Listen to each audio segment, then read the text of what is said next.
قرآن چیخ چیخ کے کہہ رہا ہے کہ جو نماز نہیں پڑھتا وہ پاکستان کے شناختی کارڈ میں مسلمان ہے، اللہ کے ہاں وہ مسلمان نہیں ہے۔ صحیح مسلم میں یہ حدیث لکھی رہ گئی 246 کہ بندے کے کفر اور ایمان، شرک اور اسلام کے درمیان فرق ہی نماز ہے۔ یہ حدیث مسلم میں ہی لکھی رہ گئی کہ ابن مسعود رضی اللہ تعالیٰ عنہ کہتے ہیں کہ جماعت کے ساتھ نماز پڑھنا یہ سنت خدا ہے، یہ تمہارے نبی کی وہ سنت ہے جو اللہ نے انہیں عطا کی، اگر اسے چھوڑ دو گے تو برباد ہو جاؤ گے۔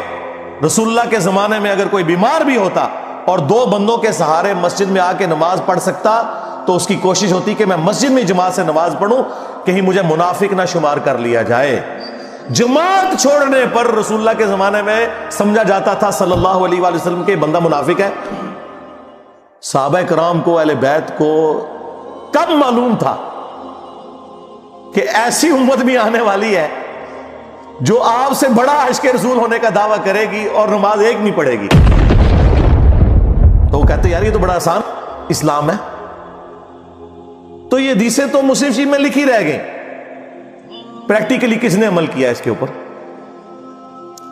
یہ حدیث ترمذی میں لکھی رہ گئی کہ ہمارا اور منافقین کا عہد نماز کی بنیاد پہ ہے، جس نے نماز چھوڑی اس نے کفر کیا۔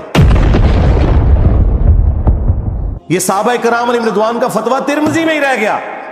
عبداللہ بن شقیق تابعی کہتے ہیں کہ صحابہ کرام علیہ رضوان تارک الصلاح کے سوا کسی کی تکفیر نہیں کرتے تھے، صرف بے نمازی کو وہ کافر سمجھتے تھے، باقیوں کو وہ تمام غلطیوں کے باوجود مسلمان تصور کرتے تھے۔ اندازہ کریں، یہ ترمذی میں لکھا رہ گیا جناب۔ ہاں، ہم جب چیخ چیخ کے یہ باتیں بیان کرتے ہیں، لوگ کہتے ہیں یار یہ کس قسم کی باتیں کر رہے ہیں، یہ کہاں پہ لکھی ہوئی ہیں؟ سرکار کتابوں میں لکھی ہوئی ہیں۔ یہی تو ہم آپ سے کہہ رہے ہیں کہ مرنے سے پہلے اے مسلمان کر لے اس پہ غور، کتابوں کا خدا اور ہے، بابوں کا خدا اور۔ یہ حدیث ابو داؤد میں ہی لکھی رہ گئی کہ بچہ جب 7 سال کا ہو جائے تو اسے نماز کا حکم دو، اور نہ پڑھے 10 سال کی عمر میں اسے سزا بھی دو، اور 10 سال کے بچوں کے بستر بھی الگ کر دو۔ یہ ابو داؤد میں لکھی رہ گئی حدیث، عمل کس نے کیا؟ یہ حدیث ابن ماجہ میں لکھی رہ گئی کہ نبی علیہ السلام نے فرمایا اے معاذ، اللہ کے ساتھ شرک نہ کرنا، خواہ تمہارے ٹکڑے ٹکڑے کر دیے جائیں، تمہیں قتل کر دیا جائے، سولی دے دیا جائے، یا آگ میں زندہ جلا دیا جائے، شرک نہ کرنا۔ یہ پہلی نصیحت۔ اسی حدیث میں دوسری نصیحت، نماز نہ چھوڑنا۔ تمہارا اللہ کے ساتھ عہد نماز کی بنیاد پہ ہے، اگر تم نے نماز چھوڑ دی تو اللہ کا ذمہ اٹھ گیا تم سے۔ اور تیسری چیز فرمایا شراب نہ پینا، یہ تمام برائیوں کی جڑ ہے۔ تو یہ حدیثیں تو لکھی رہ گئی سرکار۔ یہ حدیث مسند احمد میں ہی لکھی رہ گئی کہ نبی علیہ السلام نے فرمایا کہ نماز قیامت کے دن نمازی کے لیے دلیل، نجات اور نور ہوگی، اور جو نماز نہیں پڑھتا قیامت کے دن نہ اس کے لیے کوئی دلیل ہوگی اللہ کے حضور بچنے کی، نہ نجات اور نہ کوئی روشنی، نور جو پولیس رات سے گزرنے کے لیے قرآن میں آیا نا، وہ نور۔ اور پھر نبی السلام نے فرمایا کہ بے نمازی کا حشر اسی حدیث میں آتا ہے، فرعون، قارون اور حامان اور امیہ ابن خلف کے ساتھ ہوگا۔ ہاں جی، کچھ بھی ہے تیرے محبوب کی امت سے ہے۔ محبوب تو پہلے ہی بتا گئے ہیں کہ بے نمازی تیرا حشر تو فرعون کے ساتھ ہونا ہے، تیرا حشر قارون کے ساتھ ہونا ہے، امیہ ابن خلف کے ساتھ ہونا ہے۔ اور یہ تو میں آپ کو صرف ایک بات کر رہا ہوں۔ اب اگر میں قرآن کی توحید بیان کرنا شروع کروں تو قرآن کے پہلے صفحے کا ٹیسٹ دنیا کے کروڑوں مسلمان پاس نہیں کر سکتے۔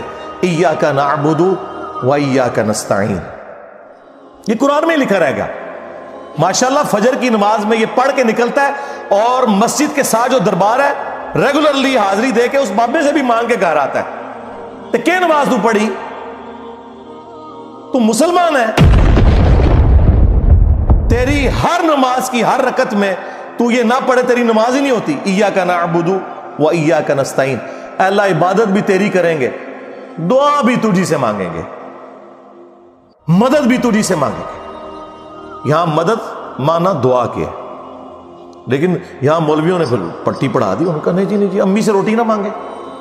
اندازہ کریں قرآن کا مذاق اڑا رہے ہیں، حالانکہ انہیں پتہ ہے کہ قرآن میں یہ آیت موجود ہے وَتَعَاوَنُوا عَلَى الْبِرِّ وَالتَّقْوَى وَلَا تَعَاوَنُوا عَلَى الْإِثْمِ وَالْعُدْوَانِ. نیکی اور پرہیزگاری کے کاموں میں ایک دوسرے کی مدد کرو اور برائی میں الگ رہو. قرآن نے بتایا ہے کہ اللہ نے دنیا کو اسباب کے ساتھ جوڑا ہوا ہے. یہاں ایاک نستعین میں دعا کے اعتبار سے بتایا جا رہا تھا کہ غیر اللہ سے نہیں کرنی، ظاہری اسباب کا تو قرآن میں حکم ہے. لیکن دیکھ لیں، اور پھر جس شان سے اللہ تعالیٰ نے سورۃ النمل میں ذکر کیا، حیران کن بات آپ کو بتاؤں، اہل تشیع کے ہاں صبح و شام کی دعاؤں میں، سنت اذکار میں سورۃ النمل کی آیت نمبر 62 پڑھی جاتی ہے. ترجمہ نہیں کبھی کسی نے پڑھا، اور ہمارے جن اسٹوڈنٹس نے پڑھا جو شیعہ مکتب سے تعلق رکھتے تھے، کیونکہ میں نے اس آیت کو اتنی دفعہ کوٹ کیا، انہوں نے کہا ہم تو یہ صبح شام پڑھتے ہیں، ترجمہ پڑھا تو انہوں نے کہا یار یہ آیت پڑھ کے بھی سب سے زیادہ شرک ہم کر رہے تھے، کیونکہ اس آیت کے اندر کیا لکھا ہے؟ اَمَّن يُجِيبُ الْمُضْطَرَّ إِذَا دَعَا. بھلا بتاؤ کون ہے جو تکلیف میں گھرے ہوئے شخص کی فریاد کو سنتا ہے، وَيَكْشِفُ السُّوءَ، اور اس سے اس کی برائی کو، تکلیف کو دور کر دیتا ہے، وَيَجْعَلُكُمْ خُلَفَاءَ الْأَرْضِ، اور تمہیں اگلوں کا خلیفہ کرتا ہے زمین پر، تمہارے ماں باپ کے مرنے کے بعد تم، تمہارے مرنے کے بعد تمہاری اولاد کو. اِلَٰهٌ مَّعَ اللَّهِ، کیا اللہ کے ساتھ کوئی اور معبود بھی ہے؟ قَلِيلًا مَّا تَذَكَّرُونَ، لیکن بہت کم ہی تم نصیحت حاصل کرتے ہو. بالکل صدق اللہ العظیم، بہت کم لوگوں نے نصیحت حاصل کی. اس آیت میں کلیئر کٹ لکھا ہے کہ جو اللہ کے سوا کسی اور سے دعا کرتا ہے گویا وہ اسے خدا بنائے ہوئے ہے. یا علی مدد کا مطلب سادہ نہیں ہے، اس کا مطلب ہے کہ آپ نے مولا علی کو اللہ کے مقابلے پر خدا تصور کر دیا. نہیں جی ہم تو انہیں اللہ کا بندہ مانتے ہیں. نہیں جناب، قرآن تو یہ کہتا ہے کہ اللہ کا بندہ مان کے یا بغیر بندہ مان کے. جب تمہارا یہ عقیدہ ہے کہ اللہ کے سوا کوئی تمہاری تکلیف دور کر سکتا ہے، جی پیچھے اللہ ہی ہے، اچھا اللہ پیچھے رکھ رہے ہیں. یہ دیکھیں حدیث میں لکھا ہوا ہے نماز کا طریقہ. اور نہیں جی ہمارے امام صاحب نے بھی تو وہی کچھ بتایا نا، پیچھے تھے اتنے بھی نبی علیہ السلام نے، نبی علیہ السلام پیچھے رکھنے کے لیے. میرے نبی صاحب ہے ہی کوئی نہیں، تیرے بابے تھے شاہ ہی کوئی نہیں. اللہ پیچھے، رسول پیچھے، آگے تمہارے بابے. عزتیں اویل کی ہیں تم نے اللہ اور اس کے رسول کے نام کے اوپر، چندے کھائے ہیں تم نے رسول اللہ کے نام کے اوپر صلی اللہ علیہ وآلہ وسلم، سواریاں سوار کی ہیں تم نے مکے اور مدینے کے نام کے اوپر، اور غداری کی ہے اپنے دین کے ساتھ. ممبروں پہ چڑھ کے کہتے ہو قرآن و حدیث ڈائریکٹ نہ پڑھنا گمراہ ہو جاؤ گے. واہ، یہ کوئی یہودی یا نصرانی آ کے بات کرے ہم منہ توڑ دیں. جس طرح آج آگ لگانے کے اوپر قرآن کو ہمیں کتنا غصہ چڑھا ہوا ہے. تیرا مفتی ہر جمعے کو کھڑا ہو کے کہ قرآن اور بخاری ڈائریکٹ نہ پڑھنا گمراہ ہو جاؤ گے. آگ تو یہ لگا رہا ہے، وہ آگ تو ایک دن تھی، اس سے کوئی فرق نہیں پڑا. قرآن کے ملینز آف کاپیز دنیا میں موجود ہیں، ملینز آف حافظ قرآن ہے. قرآن کو کوئی آگ نہیں لگا سکتا، دنیا سے ختم نہیں کر سکتا. اصل جو چور چھپا ہوا ہے وہ تیرے اندر چھپا ہوا ہے. جو یہ علماء ہیں شیاطین، جنات اور انسانوں میں سے شیاطین، جو تمہیں یہ کہہ رہے ہیں قرآن ڈائریکٹ نہ پڑھنا گمراہ ہو جاؤ گے، اور تم کہتے ہو مفتی صاحب نے فرما دیا. سبحان اللہ.